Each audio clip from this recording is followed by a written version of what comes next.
Hmm, yummy. At parang nagkikrave ako ngayon ng mango float. Kaya gagawa tayo. Ito yung mango natin. Pakistan mango nga pala to. Alam niyo ba yung Pakistan mango dito is sobrang matamis. Matamis talaga siya. Kaya ito yung binibili ko. Tapos, medyo mura siya ngayon. Nabili ko siya ng 11 dirhams. Pero mahal pa rin. Tapos, ito naman yung binili kong grahams. Actually, nung nakaraan pa ako nag-crave dito kaya binili ko na talaga siya. Dahil nga mainit yung panahon ngayon dito sa UAE. Tapos, ito yung condensed, tsaka Nestle cream.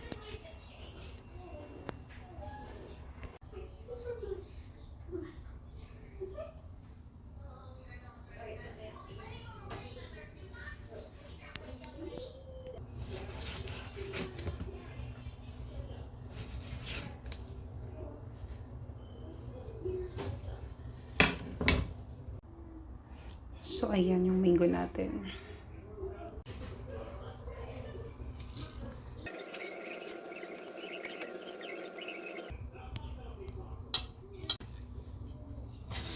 Pangalawang mango.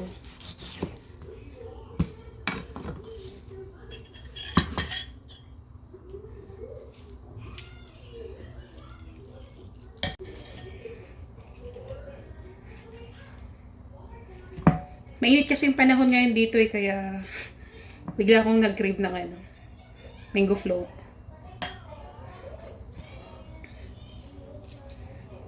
Matamis tong mango nila, Pakistan mango. Ito yung binibili ko talaga.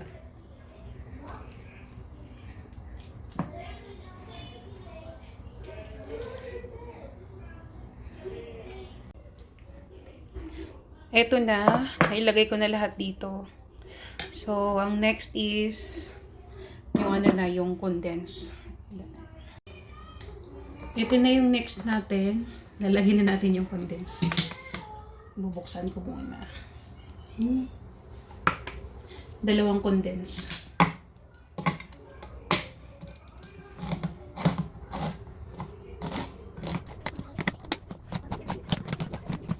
Yan. Tsaka Nestle cream. Mix ko lang to dyan sa may lagayan.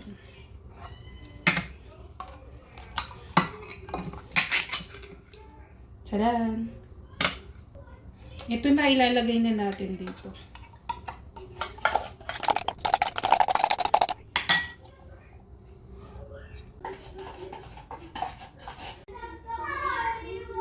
Ayan na siya. I-mix ko na lang to.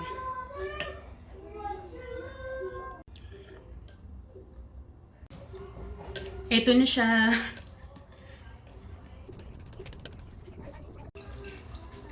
Naisipan ko nga din palang lagyan ng cheese. Cheddar cheese, ayan. Dapat mamaya na lang. Lagyan ko sa taas. Okay. So, ito na. Ilalagay natin dito. Simulan na natin.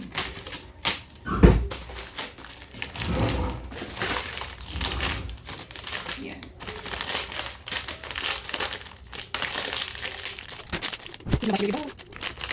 Ba't ganun?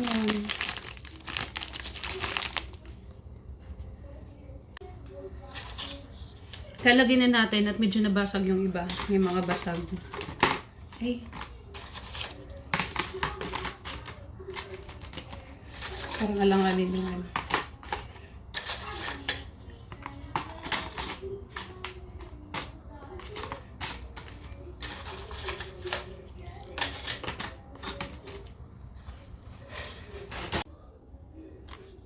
Ayan na siya. Tapos ilalagay natin ngayon yung mango. Lagyan natin yung mango sa taas. Ay. Ito. Parang medyo may matigas.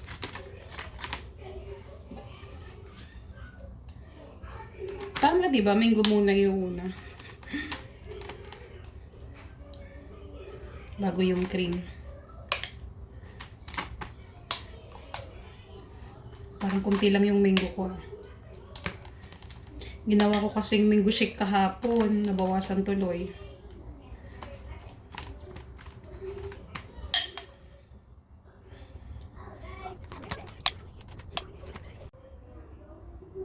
Ayan. Tapos, lagyan na natin ito.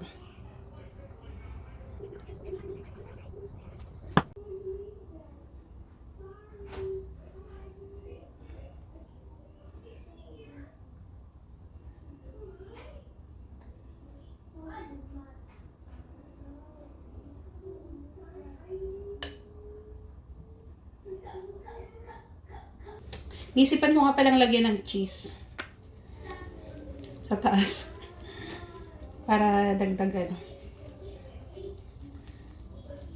pandagdag lasa. First time ko lang gumawa nito na may cheese.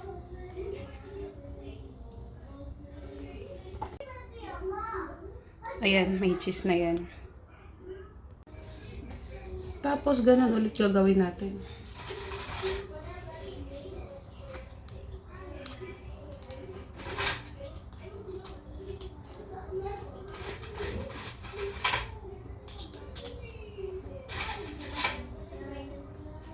Yan. Same procedure, lagay natin yung mango. Parang malaki yung hiwa ko ng mango, parang kukulangin ako dito. Marami pa yung grahams.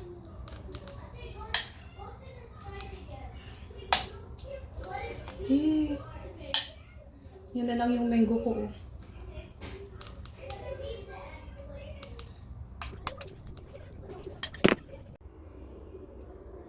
Ayan na siya, napuno na. Nagmukha siyang mahablang ka.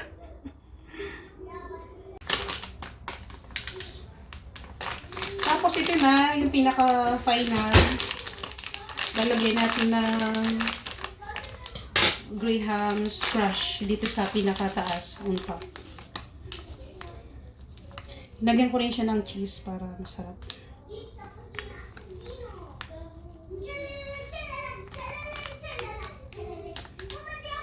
Yan, perfect.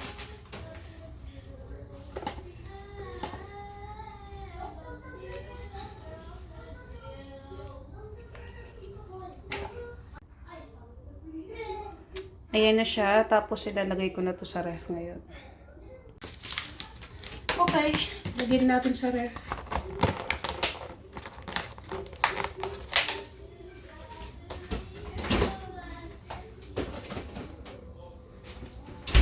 Kailangan ko pang gumawa ng isa kasi marami pa to. Kailangan ko nang gawin ngayon. Dito ko na siya ilalagay. Nilulan ako mag-gagawin.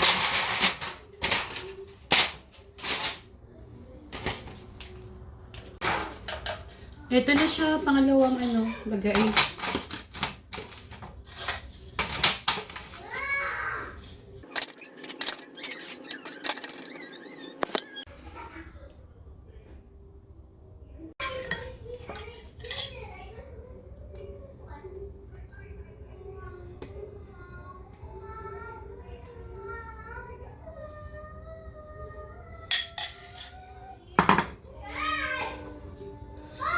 Lagyan natin ng cheese. Ang ingin ng dalawang to.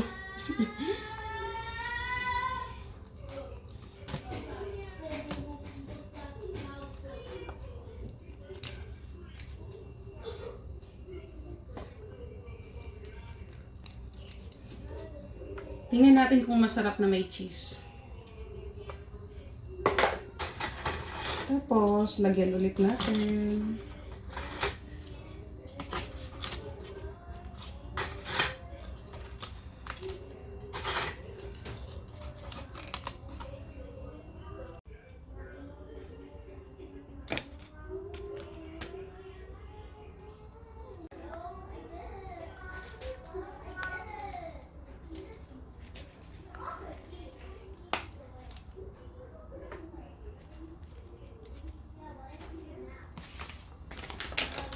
Dito to sa mga gilid-gilid.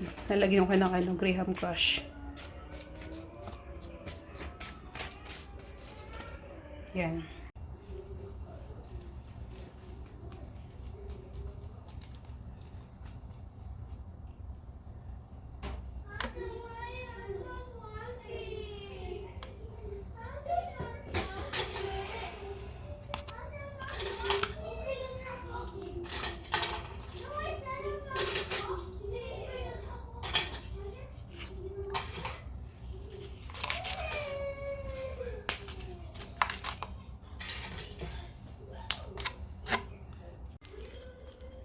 May natira pa sa akin isang Grahams. Kaso naubusan ako ng mango.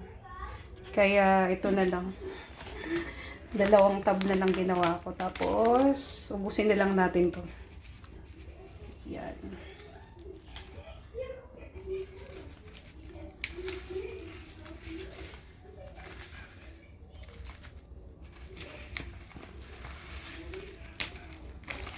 Wala na, kinulang na ko ng mango.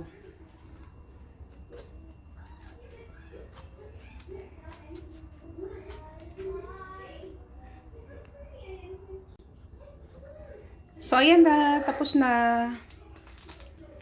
Nilagyan ko na lang ng maraming cheese sa taas. Ito na. Takpan na natin. Tapos lalagay ko to sa ref. Tikman natin to mamaya. Kapag lumambot na siya.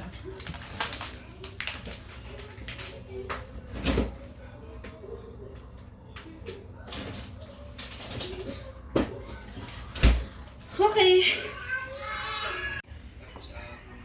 Ito na siya. Titikman na natin, guys.